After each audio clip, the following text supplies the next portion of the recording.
Hello and welcome to another episode of Two Guys and a Chainsaw. I'm Todd. And I'm Craig. Well, we've been doing a slew of requests lately, haven't we, Craig? Yep. And today's request comes to us from loyal listener Andrew. Thank you, Andrew, for suggesting 1989's Puppet Master. Puppet Master. This one was a popular one. I mean, you saw it on the shelf. I think it was in the consciousness of about every horror fan around the late 80s, early 90s.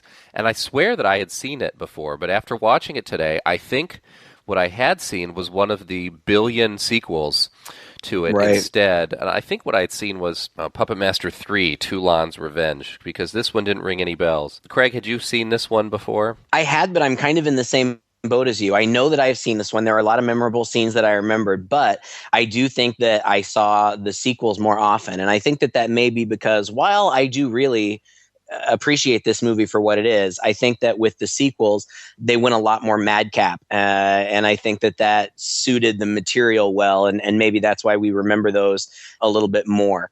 But like you said, I don't know how many sequels there have been. I think at least 6, and they're still making them. So it's been on the radar for a long time. The funny thing is, when I looked this up and saw that it was 1989, I was really surprised. I had thought that it had come out much earlier than that. To find out that it, was just shy of 1990 kind of surprised me, because I do remember, the VHS tapes on the shelf, and that just seemed like such a part of my video store experience was, the Puppet Master and all of its sequels. I really had thought that it was an older film than that. Well, I guess they started cranking them out pretty quickly. When we're doing this podcast, you and I are pretty diehard horror fans, but there's still a lot of things that we don't know and we learn as we go along. I was really interested to find out that the man who produced this and really takes a lot of credit for the series, whether it's deserved or not, is a man named Charles Band. He started a low-budget film studio back in the mid-'80s called Empire Pictures, and was responsible for putting out a lot of the movies that many of them we've reviewed. One of them, Sorority Babes in the Slimeball Bowl-orama, and Ghoulies, and a lot of these pictures that we know and love that are pretty notorious, even though Empire Pictures folded, because he sounds like a pretty interesting guy, and maybe a little nuts. He got flush with cash with Ghoulies and one other film, and so he went and he bought a 12th century castle, like over in Romania or something, and decided that was going to be the studio, kind of their base of operations. I think it was in Spain, actually. And then started, filming a lot of low-budget horror movies. And the guy's heart was in the right place. He really saw a need, especially in the direct-to-video market, he was to later find, for these low-budget horror films. And we talked about that when we talked about David DeCoteau and how they couldn't really fill the demand fast enough. Well, this guy was the one doing it. And when Empire Pictures folded because he owed a bunch of people money, he started a new one called Full Moon Pictures and really picked up where he left off. And this film, I think, was the one that put Full Moon on the map, and is the reason why we have so many sequels to it, is because he was able to fund a lot of his other movies just from the sequels to Puppet Master. Which is really interesting. You mentioned that the later ones are really madcap, and they almost have to be. I wasn't really thrilled with this movie, and part of that, I think, comes from the fact that you're dealing with some pretty silly subject matter, at least especially in the hands of low-budget film. You really run the risk of pure awfulness, really, when you've got little puppets and you're trying to make it convincing that little puppets are running around killing people. And in this movie, when they try to get really serious and hardcore about it, it doesn't really come off, I think, as well as the later films do, when it seemed like they were maybe having a little more fun with it. Yes, yeah, I agree. I don't know a whole lot about the producer, except that I read that the director of this movie, David Schmoller, was not invited back for any of the sequels, and he believes that that's because the producer, Charles Band or whatever his name is, really wanted ownership of this franchise. He didn't want anybody else to be more associated with it than him. And I heard, or read rather, that he had always kind of had a fascination with dolls or toys or, you know, small inanimate objects being animated and coming to life. And in fact, he had done a movie previous to this one called Dolls, which I remember really fondly. In fact, I whip that one out and watch it every once in a while. And like this one, it's goofy and completely non-realistic, but a good story nonetheless. And the same thing can be said of this one. It is low budget, and to be fair, I guess one could argue that this really kind of ushered in lots of other movies like it. Like there was Demonic Toys, which is pretty terrible, but also entertaining. And Child's Play came before it, and I think maybe Dolly Dearest or something maybe came before it too. So yeah, I don't know. I mean, I guess it's just part of a particular subgenre of horror. It's a little silly, but obviously it works. There's an audience for it. I don't know.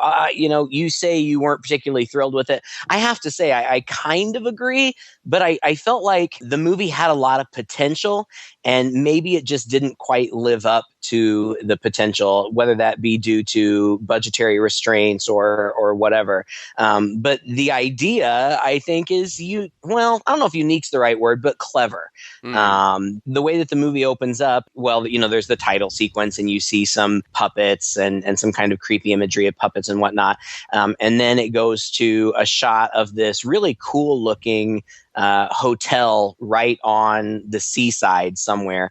And it's the Bodega Bay Inn, and it says it's 1939. And you see right away what you're going to be dealing with, which is living puppets. There is some sort of Asian or Mongolian puppet that you see immediately looking out the window of this hotel, and he's animated. He moves on his own. There's this old guy painting puppets, and this guy turns out to be Andre Toulon, who is played by William Hickey, who is really super recognizable to me. And I looked at his IMDb page, and I really didn't remember a lot of the things that he was from, but the things that I did remember him from were really, really memorable to me.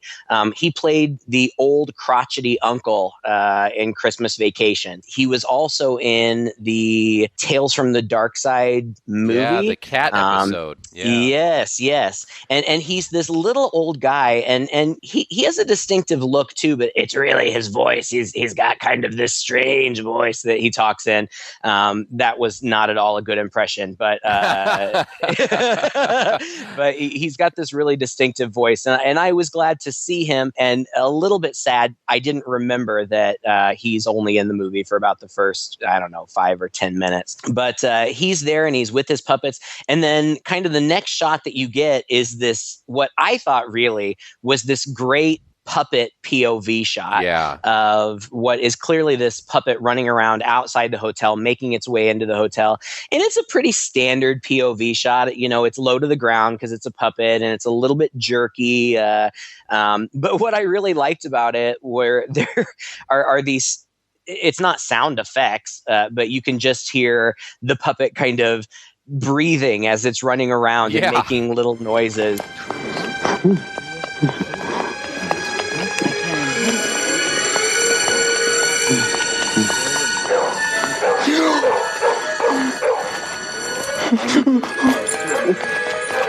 I thought it was actually really cute. And this puppet that it ends up knocking on Toulon's door, and Toulon lets it in, and he says, "Hello, they're coming. Don't worry, I'll take care of you." And we see these two black trench coat guys, and when they speak, you hear that they have German accents. And they're making their way to Toulon's room, and he is assuring the puppets that they're going to be okay. He puts most of them in this big box, and he hides it behind a panel in the wall. And then when the two German guys appear at his door, he takes a gun out and kills himself. And that's kind of the setup for the movie. To be really honest with you, I'm not really sure what was going on there. I'm not sure who those German guys were, why Toulon felt threatened by them. I've read that there are a couple of the Puppet Master sequels that bridge the gap between part 1 and part 3. And one of them is called like Puppet Master Axis of Evil or something like that. So So I think that maybe we eventually, further on down the line in the series, get a little bit of explanation of what was going on with Toulon, but I'm not really sure here. But that sets up the whole movie, and then it goes on from there. And I understand, I think, why you said you're not a huge fan of it, because the plot is really thin. I mean, it's just a matter of getting a bunch of people together so that these puppets can kill them, which is fine, but it's not necessarily the strongest writing, I would say. Well, you mentioned some really nice things about this, and I'll have to say that this beginning portion of the movie really did capture my interest because it was different. The first thing really is sympathy for the puppets. I mean, right off the bat, like you said, we're getting this puppet, running across the ground, which was fantastic cinematography, and it went on so long, actually, that you're wondering how nobody notices this puppet running along the floor in this busy hotel. But matter of the fact, it's really good, and you're hearing, like you said, his breathing and his struggling, and right, which kind of humanizes them in a way. When you think of puppets being brought to life, you don't actually imagine them also breathing and being quite, that human. Sure. And you don't really see that in the other movies either. So that's one element. But then he cares about these dolls. He's painting them. And when he takes that one puppet who, I don't know, it's the white-faced guy with the hook. I'm sure he has a particular name. I think they call him Blade. They call him Blade in the later sequels. Yeah. Okay. So Blade, when he picks him up, Blade looks like a pretty scary little puppet, but he puts him in the cabinet very tenderly, and he says to him, I'm sorry that we didn't have more time together. It's such a shame. And the puppet whimpers, before he puts it away. So that was really pretty good and different, again, creating the sympathy for this puppet. It's an origin story for the evil puppet that's really not about a serial killer who died and then possessed this puppet or, this horrible... You don't get the sense that Toulon is the bad guy. You get the sense that these guys are the bad guy. Toulon's a victim, and he has this magical power that he's able to imbue these puppets with life, really just by waving his hands over them and saying a few words. We see that with the puppet a minute or two, before, with a scrambling face. Whose face whips around, and then every time it kind of whips around, it has a different expression, which is really clever. The design of these puppets is really neat. So this movie does have a lot of good things going for it, and I can tell, like you said, I think that it's enough material here to spawn a lot of sequels that are probably a lot better than this movie. But you're right, the writing is terrible. I mean, even in the beginning, I was kind of looking at my watch going, when are we going to get to something? Because as soon as this happens, we start hopping around the country. We're at Yale, and this guy named Alex is having this dream. It's a dream about a guy holding a gun to a girl's head in this kind of white room. And then when he wakes up and he looks down, and there's blood splotches coming out of his stomach, and he tears away his shirt, and there are like leech-like creatures on there. And then he wakes up again. He's got this like dream within a dream within a dream thing, which we see more than once. Yep. Yeah. And then boom, we're at this gypsy fortune teller, like the world's worst cold reader, who is trying to tell these two people's fortunes. Honestly, like, the writing is terrible. Like, they're asking these inane questions, and her answers are so... I mean, not only is she the world's worst cold reader, but they are the world's most gullible people. And obviously... This is played for comedy, but, it's hard to do comedy, and sometimes it doesn't come across. And in my case, this didn't come across very well.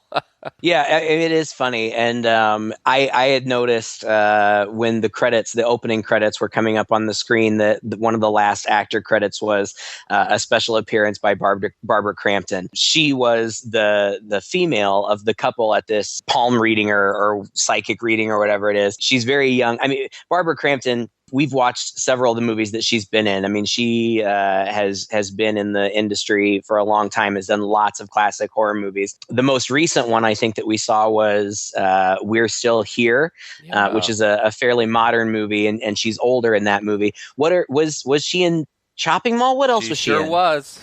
She's kind of our Lake. She's our Kevin Bacon, remember? Yeah. Yeah. Oh man. And Chopping Mall was also produced by Empire Pictures, so there again. That makes sense. And you're right. I mean, this scene is just so silly, and you're left, or at least I was, kind of wondering, like, what is going on? Why are we meeting all these people? And eventually, we find out, and it's not like it doesn't make any sense at all. It does make sense. All of these people that we're meeting have some sort of psychic ability, and they've been connected in their past, and that's how they're all connected. But it is funny. I mean, the lines are so goofy. Do you think Buddy here's ever gonna get a real job? I see retail sales. What? Retail sales? No, ma'am. I'm sorry. You better look again because Buddy here, he flunked out of the 10th grade. I don't see how he could be in retail sales. Well, you see here, I see construction.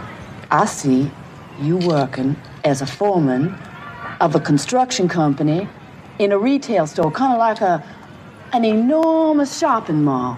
You are going to be a rich man. You are going to build a shopping mall. Wow. Yes, sir, you are going to be a rich man. Oh, maybe I will marry him then. I sit next to a very rich man. I'm a gold mine. And then she's like, the only other thing that I see is your grandmother. Sadly, she's not going to be with us for very long. And the girl's like, my grandmothers are already dead. and the lady whose name is Dana, we find out later, says, oh, that's right. I meant it's his grandmother. Like it's just so ridiculous, and they're so gullible and they believe everything. But, that's kind of how I feel about these types of people in general. They're still, these people are still out there making money, scamming people. And, they pick people out of their audience who probably they have investigated in the past anyway. And they give them these really generic, cues, like, I'm seeing an M. They're like, yes, my mother's name is Marcia. Exactly. It's just the most. So it's not like this is totally out of the realm of believability, but they do play it for comedy, and it is silly. Well, but at the end of the scene, she gets some sort of vision, and her vision is of the Blade puppet, who we've already seen, murdering a woman, and I couldn't tell at the beginning because I think that her visions are in black and white, and I was watching it on a computer screen without my glasses, so I couldn't see very well. But as it turns out, I think that her vision was of herself getting murdered by this thing, and then, like you said, it moves on, and we meet some other people who are also experiencing strange phenomenon. Now we're in New York City, and it's this place called Pensa Research that we're coming into, an office building, and there are these two scientists, I guess, who are doing some kind of research into phenomena, but their whole shtick seems to continuously revolve around sex and sexual fantasies. Mm-hmm. Frank and Carissa, and there's a subject laying down with some electrodes on her as she's sleeping or closing her eyes or whatever, and they're hooked up to a machine. And he asks her, please imagine your wildest sexual fantasy. And then Frank and Carissa are sitting there very seriously, and Frank's like, oh, yeah, and he just starts describing a scene that this woman must be imagining. And he's like, I'm surprised you're not picking this up. And Carissa's like, no. And I think what makes all this really tedious for me, I see what they're trying to do. They're trying to build up this sort of suspense. It's kind of like calling the Avengers together, right? Like, independently of each other, all of these psychics are having these visions. And so it's supposed to be like, whoa, what's this? What's this? What's this? But these scenes are so long and plodding and quite honestly not that interesting that it kind of has the opposite effect. Yeah, again, I was kind of looking at my watch going, okay, let's get to the action. You run a risk at some point of piling on so much mystery without anything satisfying behind it that you're just kind of throwing up your hands up in the air, and all you're doing is waiting for later for that resolution, because it's coming, so just let's get to it already. And even with fortune teller Dana is a cold reading, but throughout the film, she's really portrayed as maybe the most in tune and powerful of the psychics.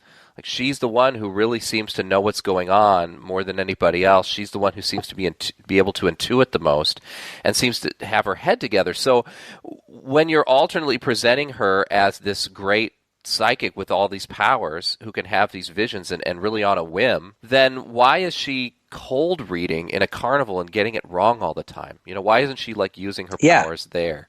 So there's a little bit of disconnect there too that just seems really sloppy. Again, I say it's just probably the writing. They were trying to make a comedic scene out of her thing, but it just didn't really gel with her character, as we later find out, and it just made the scene even more silly. Yeah, I totally agree. You know, who cares? I mean, you know, we're not looking for Shakespeare, you know, but you're right. It's just a little clunky because later on, she also kind of plays this hard as nails, kind of Southern gypsy psychic or whatever later on. And that doesn't really mesh with the scene that we're introduced with her. I think what happens is they all realize that they are having these visions or whatever they are because they're being called to this particular place by another psychic that they had known named Neil Gallagher. They go there and it ends up being that Bodega Bay Inn that we saw at the beginning. Eventually, what we find out is that all of these people, including Neil, the guy who has apparently called them there, they have some sort of history. They have worked together in the past. They have kind of tried to join their collective psychic abilities for a purpose, which, you know, we'll get to. But the suggestion is that they kind of all have different psychic abilities, and that, like you said, calling the Avengers together, putting them all together makes them more powerful. And Dana's is just that she is psychic, basically. You know, she has visions of the future. Alex's is that he has prophetic dreams. Carissa's is that, oh gosh, she's got the whole dead zone thing, like where she can touch things and know their history. I never really understood what Frank's abilities were. Yeah, me neither. Frank's kind of a wild card in all this. Yeah, but he and Carissa are a team, so they work together, whatever. So they show up at this hotel, and they're expecting to meet their associate. I wouldn't call him a friend because none of them seem to have a very positive outlook when it comes to him. But they get there and they're greeted by Megan Gallagher, Neil's wife, and Teresa, who I guess is just her maid, housekeeper, or something like that. And they all ask where Neil is. And as it turns out, they're led into a room where his body is on display. They've been called here because he is deceased. And Neil had told his wife, Megan, that he wanted everybody, all of these people, to congregate before he was interred. And so now they're all there. And she says, okay, well, we can bury him tomorrow or whatever. It basically is just the setup for, all right, now we're all here. Bring on the puppets. Yeah. But you are also absolutely right in that it takes too long to get there. I started watching this yesterday, and I was having connectivity problems with my internet. And so it kept freezing, and I would have to wait 30 seconds to a minute for it to come back. And I eventually just got frustrated and turned it off at the 44-minute mark, which is the halfway point. And up to that point, really not a lot had happened. Yeah. I mean, they finally got all of these people together. So it's not like the story wasn't moving along, but the good stuff, none of the movie was half over, and none of the good stuff had really even started yet. And that would be one criticism of maybe a few that I have of this film, is that, you know, maybe, and that could just be, they had this idea for this story. The plot line was pretty thin. They had to flesh it out to feature length. So the beginning is pretty slow. Once everybody gets there and gets settled in, then things start to pick up a little bit and it becomes a little bit more interesting. It's funny, too. They all get there, and there is immediately some questions. Like, they seem a little skeptical that Neil would have married anybody, especially this Megan. So they're a little skeptical of her. And then as Megan leaves and kind of ushers them all out to go to their rooms, a few of them, Frank and Carissa and Dana, asked to stay behind. And so they close the door on that room with the body, and they gather around. And Dana wants to make sure that Neil is actually dead, because she thinks something is shifty about this whole thing. And she takes this long pin was it out of her hair or something? I don't know. I think it was a hairpin. I'm not sure. Yeah, and she pushes it very slowly through Frank's body, or Neil's body, sorry. He doesn't flinch or move or anything, so she's like, well, yeah, he's definitely dead. And then, we get these scenes of everybody kind of going off on their own to their own rooms. Dana has this dead dog, stuffed dog that she's has a special suitcase for and talks to and even, feeds dog food to. She's obviously, portrayed as this a little off-kilter woman, but again, maybe the most together and street smart of all of them. So right. It's a weird dichotomy, but the maid, Teresa, peers through the keyhole and is kind of shocked by that. Alex has looking through the postcards from the Bodega Inn in his room, and he has a picture of a dining room or a ballroom. Suddenly has a vision similar to the one before of the big white room and the guy and the girl, but this time the guy's wearing a white mask and he's dancing with her around the room, and the guy says something at some point, takes off the mask and says, "You can't save her, Alex." Mm-hmm. And then Carissa goes into the elevator and has an image, a vision in the elevator. And Carissa's thing, again, just seems to be all about sex. Like, she's like, oh, there was a terrible rape that happened in this elevator. And we get this sort of unnecessary black and white flashback. I'm not sure if that was at all related to anything. I think it was just trying to establish that Neil was a bad guy, because Neil was the rape. Right. Neil was the rapist, and not that it would make any difference. What difference does it make who you rape? But it wasn't his wife. So I think that it was just trying to further cement that this Neil guy was a bad guy. That's right. And she's in bed in their room, her and Frank's room, and she's like, "This is a movie star bed." Not now, Carissa. No, really. Two famous movie stars had a wild night in this bed. Come feel it. Stop it. This is business. We're focusing on Gallagher, remember? You know I can't help it drinking.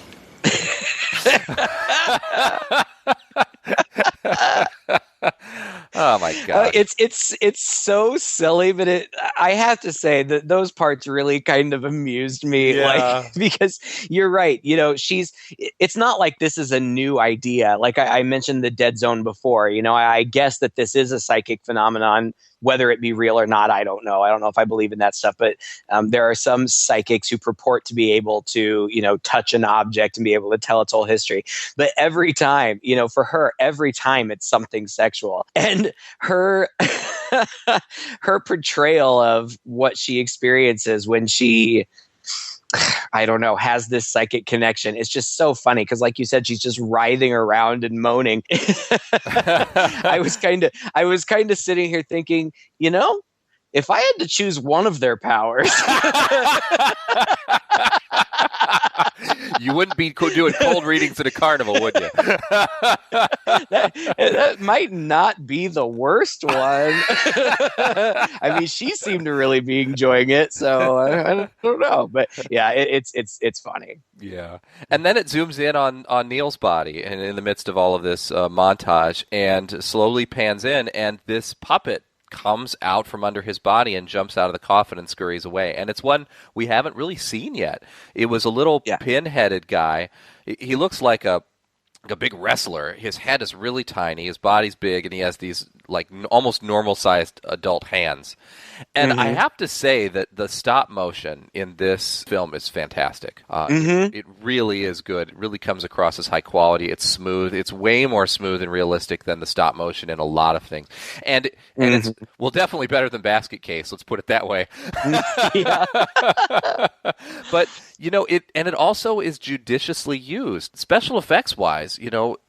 This is used in a really fluid way, so that there are times when obviously somebody's pushing a puppet around, and other times where they're using stop motion. But at times it's almost hard to tell which is which. Because I really have to give the special effects in this movie a lot of credit. Even though there doesn't turn out to be a lot of blood or gore, not a lot of money was invested into that, at least in making these puppets seem like they're realistically moving around. It was pretty good. It's pretty good. I really enjoy the puppets. Now, the one that you're talking about now, I think that in future installments, he's referred to as Pinhead. He, they did some stop motion with him, but like you said, he's got what seemed to be, kind of normal size man hands and almost a normal size upper torso. They did some stop motion, but also there was a little person, a woman, who did a lot of his stuff, and she would just kind of hunker her head down in between her shoulders, and then she had that little pinhead sticking out of the top of its sweater, and then she would just kind of be blindly doing things with her hands. And as corny as that sounds, it reads pretty well. I mean, I think that the cinematography works pretty well. And, these puppets, like you said, a lot of it is stop motion, but somehow I feel like they really do a good job of imbuing these puppets with character. Yeah. I mean, they feel like characters. They don't feel like just a doll that somebody is pushing around, even though in some cases that is true. They do seem to kind of have character, and I like that. And I think that may be part of the reason that the franchise was able to continue on, because I think these puppets, the ones that are in this movie, we've mentioned a few of them. I feel like the only ones that we haven't mentioned that come in pretty soon, there's a woman puppet who comes out of nowhere. who comes out of nowhere, and her deal is that she vomits leeches.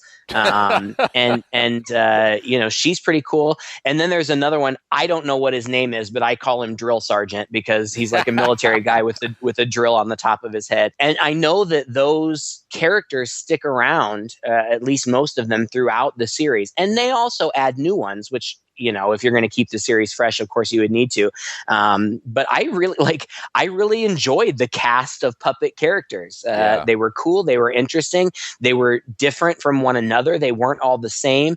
They had vastly different looks. The one that's called Blade is, I don't even know how to describe him. His face is all white. He's very, very angular. He looks more kind of like a sculpture or a mannequin or something, more than a person. But then you've got the Pinhead, who, aside from having his really small head, has more, and a really pointed head, has kind of more human qualities. And then the female one is more human looking, I guess. Yeah, kind of like a porcelain doll. Yeah, porcelain doll, and she's kind of got a sexuality. I mean, she's kind of looks like a cross between a porcelain doll and a blow-up doll. I like the puppets. I think that is a strength of the movie, and it's handled well. In fact, I wish we had gotten to see more of them. I wish that we hadn't had to wait really until the movie was more than half over to kind of get to the action of them.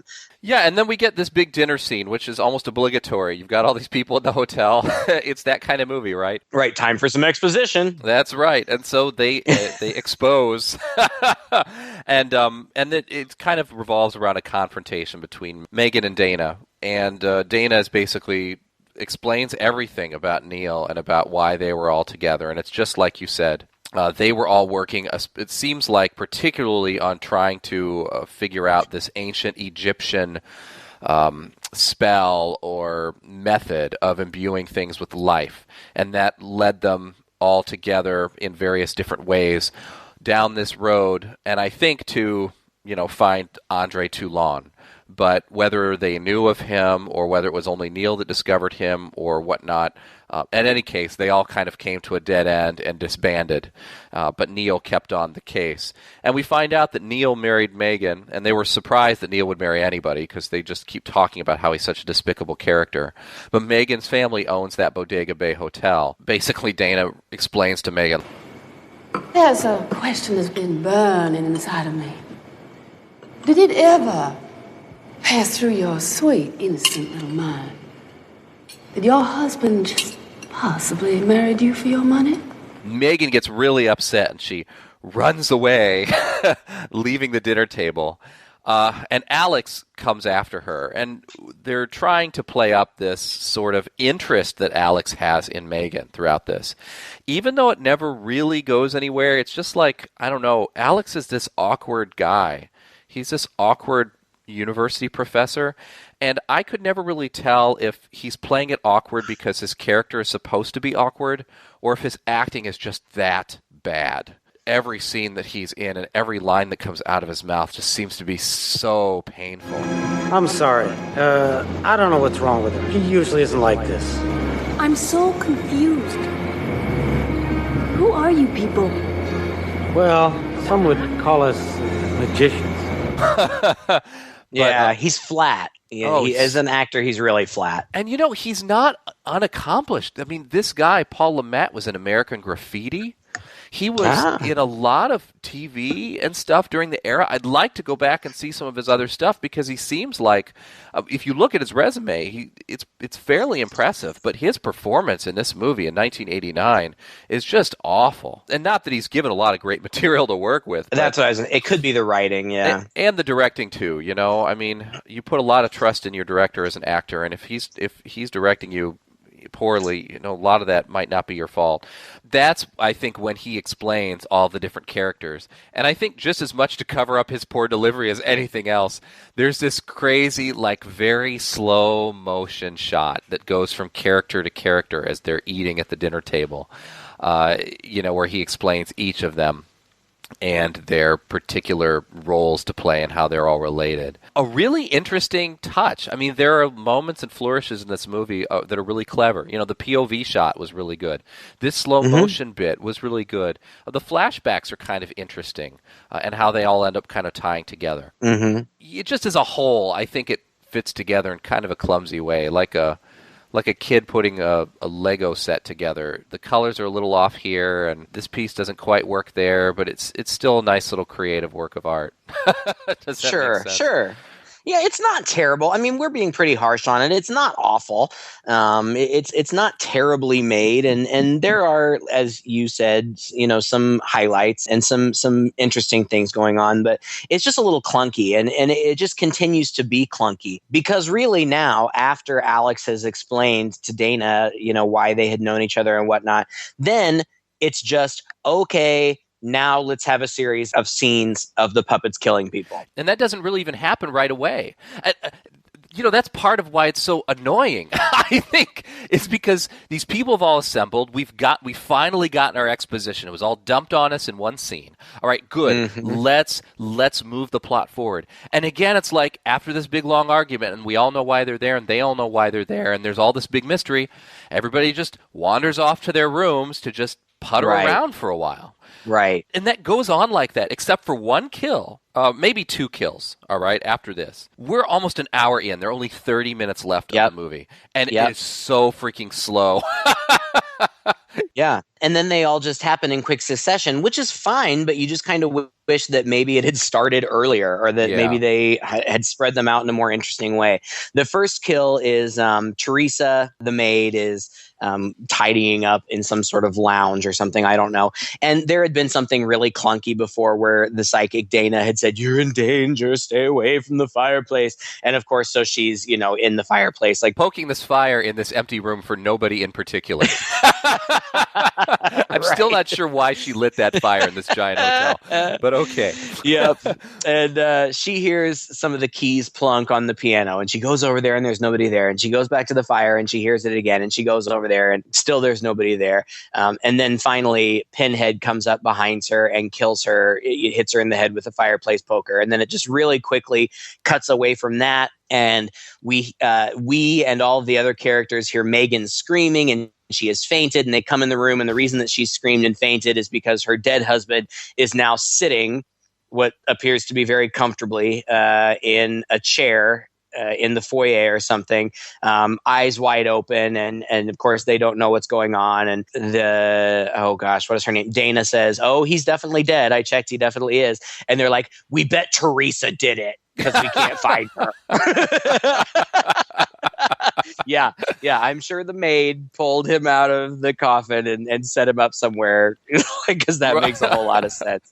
And then we get a scene of Carissa again, nude, writhing in the tub, talking about some lesbian love affair that had taken place in the tub. And Frank is kind of wandering around, and then he stops answering her, so she's looking for him, and you're just waiting for a jump scare, which you get. He jumps out at her with pantyhose on his face, totally for no explained reason. I guess he just wanted to scare her.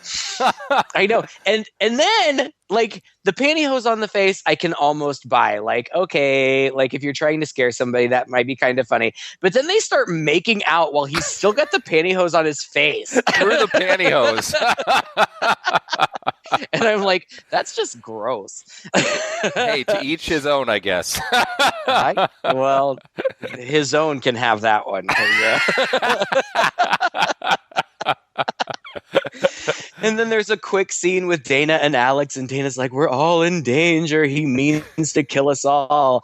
And then it cuts back to Carissa and Frank, and they're in bed, and Frank is like speaking into one of those, handheld tape recorders, and he's like, sexual experiment 517A. And he's like, we will be using various unannounced sex toys and implements, and please record with all clarity. And then like he turns it off, then he turns it back on. He's like, oh, also file this under personal experiments or something like that. Like it's so goofy. I feel like it's trying to be funny, but it's funny in the way that you roll your eyes. Like, that's not funny. Like, I get what you're trying to do.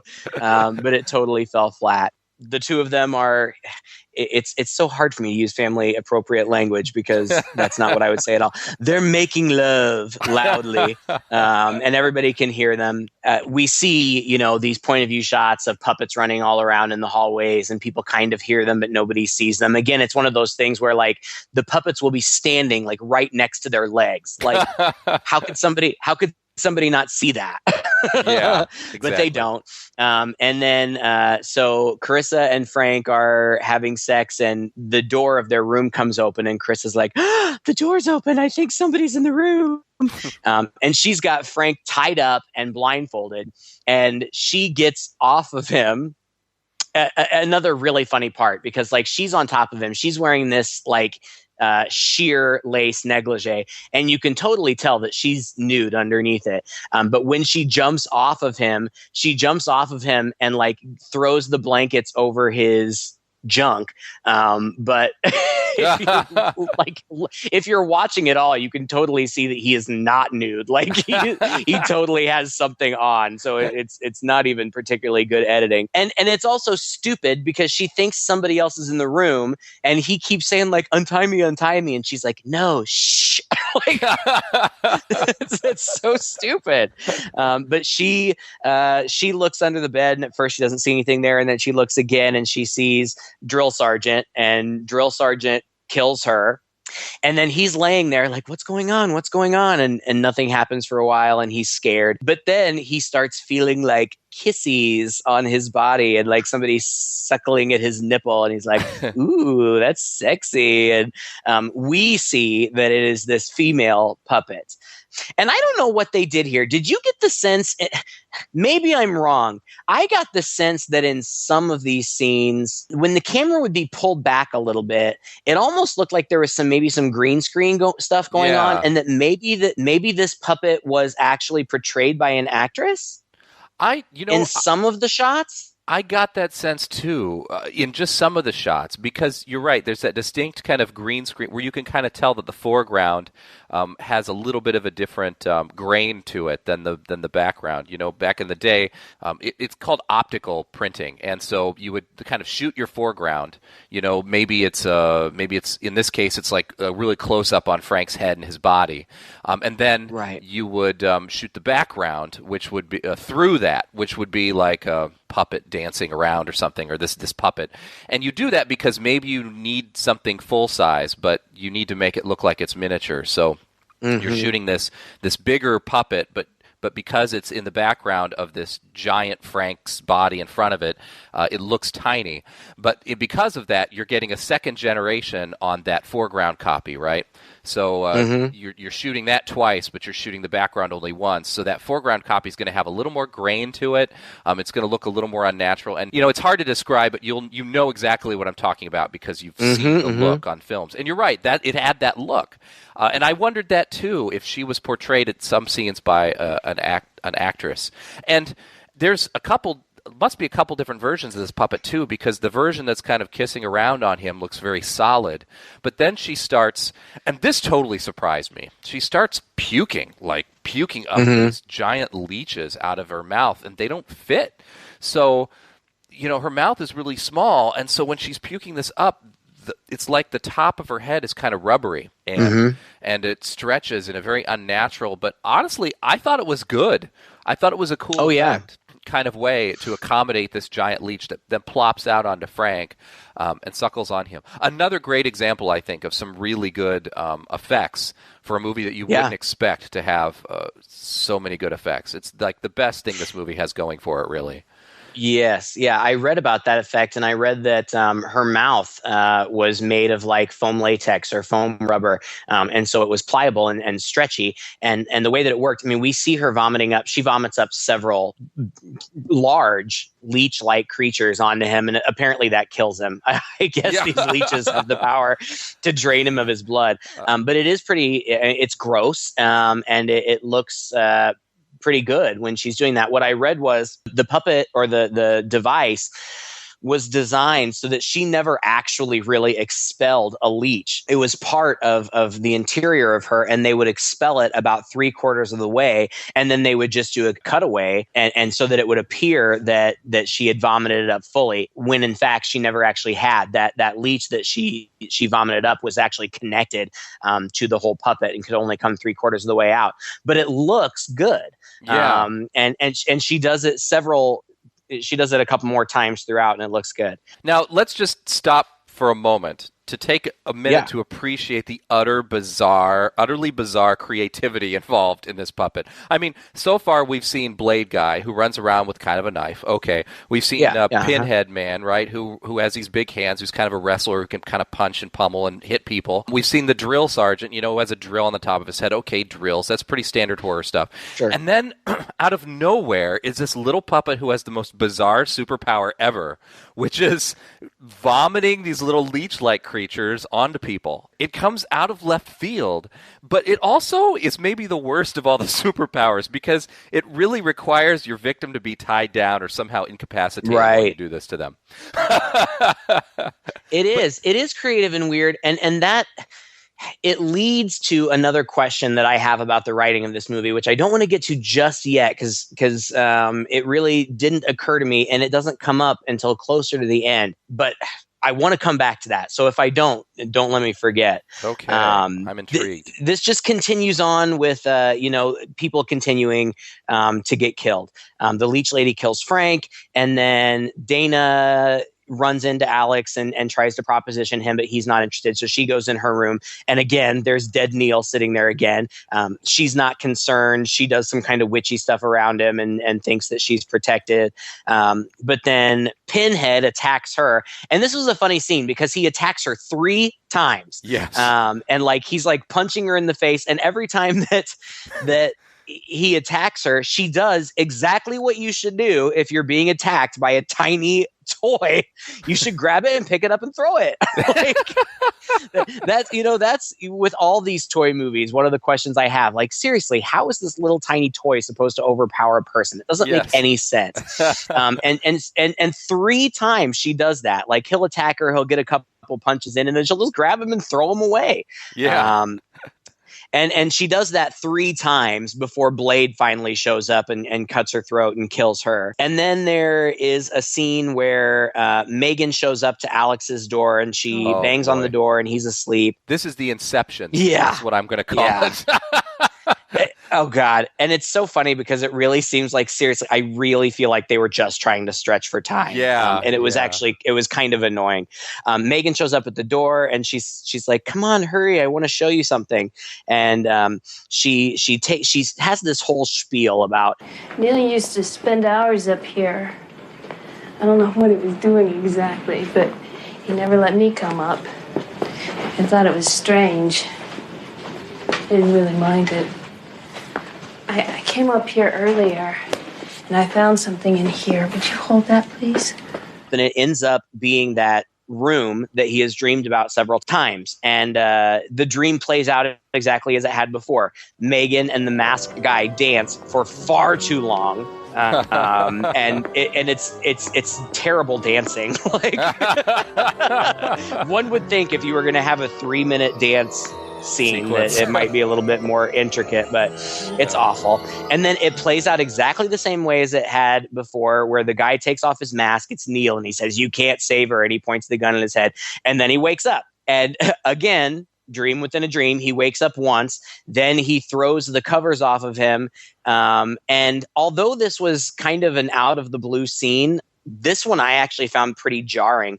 All three of the heads of the other dead psychics are like decapitated and under his blanket.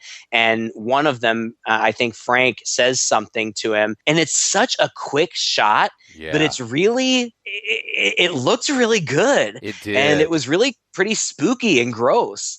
That was, I honestly, that was the only part in the movie where I felt like a genuine twinge of fear. Yeah. It came out of nowhere. It was actually... And it lasts about a second. Yeah. And then he wakes up again, another dream within a dream. But then Megan is knocking on his door again, and it's exactly the same. And they play out the exact same scene. Not only do they play out the exact same scene, but I am convinced that they used the exact same footage. Yeah. Like exactly. And what's problematic about this too is that Alex knows that his superpower is that he can see into the future, and he's had these visions before. So why in each subsequent scene he's just going along with it and standing and watching every time? I don't understand why he's not like at least taking some agency or freaking out or trying to stop, what's happening. He's just perfectly content to let all these play out every single time, the way that they do. Except the last time when he kind of interrupts her and is like, predicts basically what she's going to say. She's like, right. Oh, how did you know what I was going to say? Well, I told you I was a bit of a magician, didn't I? It really feels like they're stretching for time, which at that point in the movie is a little bit frustrating. Like, seriously, come on. Like, just wrap it up. Yeah. But when she leads him upstairs, it turns out to not be that room. It's a kind of it ends up being the room that Toulon committed suicide in, as if we couldn't have figured this out a million years ago. It becomes completely apparent that Neil had just married her because he wanted to be able to explore this hotel. And eventually when he found what he needed to find, then he wasn't concerned with her at all, and he just did his own thing. But she shows Alex Toulon's diary. And in Toulon's diary, it talks about how he says, I've done it. I've been able to imbue my creations with life. And it talks about what fondness and affection he has for them. But it says, but I worry about what could happen if they fell into the wrong hands. And now this is getting back to what I just said I wanted to get back to. Okay, so if what I am led to believe is that these puppets are not inherently bad, and that for Toulon, they were companions, they were his work, they were his art, but they were not inherently bad. It's only because they fell into the hands of Neil that they have been doing these murderous things at his bidding. Okay, that makes sense to me, but then why does one of them have a knife and a hook? Why does one of them have a drill for a head? Why does one of them vomit leeches on people? Like, I think I'll make a cute little puppet to be my friend who just also happens to have the ability to vomit leeches on people. Like, it doesn't make any sense. No, you're absolutely right about that. It's rather convenient that they also have very easy ways of murdering people, and it's really a shame. Then it's really a shame for that one puppet whose face just changes expression, like he has nothing to do. Yeah. Right. Except look shocked and. It's funny. And then it just really kind of wraps up, really not quickly enough. No. It should have wrapped up more quickly. But they go downstairs, and Alex has a vision of all the other psychics in the dining room. So they go to the dining room, and all the other psychics are there, but they're all dead and like kind of gross. And the puppets are sitting on the table and around the room. And Neil shows up. Let me explain. Metaphysically speaking, I killed myself. And using the techniques of the old puppet master, I brought myself back to life. Why? That's easy. I want to live forever.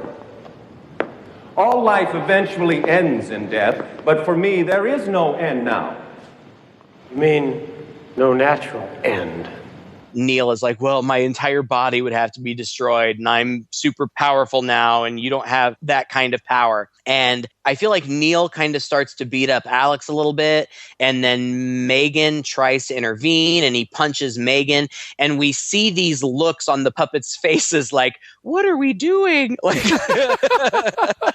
Yeah, see, this is what... this guy's a bad guy. I mean, if you're going to buy into the idea that, okay, he's the master of the puppets, so the puppets are going to do the bidding of whoever their master is, then why do they turn on him so quickly? Like, oh, that was one too many people to kill, and now he's out of control? Right. You know? Oh gosh, yeah, it's silly, but what ends up happening is that the puppets do turn on him. Not before he kind of beats the crap out of Alex, but the puppets do turn on him, and Pinhead gets him locked in the elevator, and then Pinhead fights him for a little bit, but Neil's like, I'm your master now, and he like tears Pinhead's head off and throws it aside, and then Blade shows up and helps out, and they all end up, all the puppets, or at least the main ones that we've seen, end up in the elevator. Everything leading up to this is also like the world's worst fight scene. Like everything between him and Alex. I mean, oh my gosh, it's so bad. It's so clunky. And by the time he ends up locked in the elevator, you again have that puppet physics problem. We're supposed to believe that all these puppets are now holding him down in the elevator, and while Blade cuts him and she vomits a leech in his mouth and whatnot, where all this guy needs to do is stand up. They're not 200-pound puppets that are holding him down. So you just kind of have to roll with it. But what I can't really roll with is then while the puppets are doing this, suddenly Alex runs to the elevator and is like, no, like, and he's trying to get in, and it's like he's trying to save Neil. Like, yeah, and like Megan is like crying and doing the slow slide down the wall. Like, what is happening? Like, why do you care? Wouldn't you be glad that this? Yeah, it's weird. And then that's pretty much it. I mean, they kill him. They all do their own thing. All the puppets do their own thing and kill him. And then it just cuts to Megan saying goodbye to Alex, sending him off, and he's like, "Oh, if you're ever in the Northeast, come see me." And she's like, "Okay, well, see you later." And yeah, see you later. Like, did they just bury all the bodies in the backyard and call it a day? And I'm wondering, like, where are the puppets? Like, what happened to the puppets? There's no explanation of that. No. Whatever. We failed to mention that at some point, Teresa, the maid, like shows up like she's undead, like she's helping Neil out, and she's there for all of 15 seconds, and then you never see her again, and there's never any explanation of where she went or what happened to her. And the last scene is Megan. She's got Dana's stuffed dog, and when I say stuffed, it's like a dead dog stuffed, not like a stuffed animal. She's got this dog, and like she's carrying it around and petting it, and she's walking up the stairs, and all of a sudden the dog is alive again. Like, I guess maybe Megan learned the ancient Egyptian bring things back to life deal. Like, and then that's just it. That's the end of the movie. Like, between, this traumatic incident and the day or two that it took Alex to pack up and go, I don't really understand that. It was just a way, obviously, to just end this movie on one of those kind of ironic notes, or maybe set it up for a sequel. But I would say that overall, as tough as we've been on this movie, overall, I really didn't hate it. I thought that there were some good things going on. I liked the puppets. Not only did I like the puppetry and the cinematography with the puppetry, but I liked the puppets were my favorite characters. I wish that I had gotten more with them. And I think I really honestly don't remember because it's been so long, but if memory serves me at all, I think there's a lot more focus on the puppets in the future installments, and that's good because that was my favorite part of the movie. The rest of the characters were blah and not particularly likable, and you don't really care. The cinematography wasn't bad. The writing was pretty bad. The acting was okay. But that's generous. And honestly, if I had seen that this movie was made in 1982, I think I would have been a lot more forgiving. this was almost 1990, and so many advancements had been made by that time that you would maybe expect this to be a little bit better. I feel like this was just kind of riding on the coattails of those low budget, kind of goofy 80s movies. And we've talked about them a million times. We love those movies. There's nothing wrong with that, but I feel like this one was just a little bit late to the party. By all accounts, it should have been better than it was. In comparing it, you say that you didn't hate it. That's very high praise, Craig. I mean, in comparing it to, even some of the other pictures that this guy's doing, and I mean, I'm thinking like immediately Sorority Babes and the Slimeball Bowl-orama. Yeah. It's a way more competent movie than that. It's a way more ambitious movie than that. The puppetry's way better. I mean, everything about it should be better on paper. But honestly, what was lacking was fun. And for me, anyway, the movie, I think, was taking itself way too seriously, and because of it, it just couldn't hold up to those expectations. Like you said, later on, I know in the later installments, and I've seen at least one or two of them, that they do seem to loosen up and kind of acknowledge, the goofiness and maybe have a little bit more fun with it. And sure, this movie sets all that up and made all those other films possible, so it's not a complete waste of time. But I just did not have fun watching this movie. I really did not. And like you said, I would have loved to have seen more of the puppets. I would love to have seen the action move a lot quicker. I would have loved to have seen some halfway competent acting, but I could have even forgiven that if it had just been a little more fun. Oh yeah, I agree with you. It's not great. To say that it's good might be a stretch. But like you said, it serves as the foundation for a series that has really found an audience and that really has been pretty popular. I haven't seen the most recent entry, so I have no idea what they're like.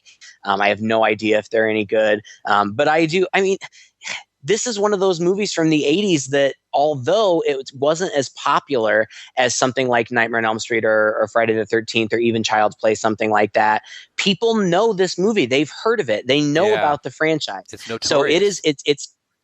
It's carved its own niche, and you got to give it credit for that at least. Well, there's a reboot in the works. They're filming it right now. I heard that. Yeah, by the producers of Transformers. It looks like they're getting some pretty established people involved in it. It's going to be called Puppet Master, The Little Reich. Very interesting, but kind of following. Yeah, but it sounds interesting. It sounds a little meta because there's like a recently divorced young man who discovers like a mint condition Blade doll and plans to sell it at a toy convention to celebrate the 30th anniversary of the infamous Toulon murders. And so, I mean, it sounds like maybe with today's sensibilities and some bigger names and a bigger budget behind it, we could be in for some pretty interesting films out of this franchise. Yeah, it sounds kind of fun. Well, thank you again for listening to another episode. If you enjoyed it, please share with a friend. You can find us on iTunes, Google Play, and on Stitcher. You can also find us in the social media sphere on Facebook, where you can like our page, share that with a friend, and continue the conversation. Tell us whether or not you like this movie. Maybe we're completely wrong about it, and we'd love to hear your opinions and your thoughts. We'd like to thank Andrew again for giving us the suggestion in the first place. It was a great movie to review. Until next time, I'm Todd. And I'm Craig. With Two Guys and a Chainsaw.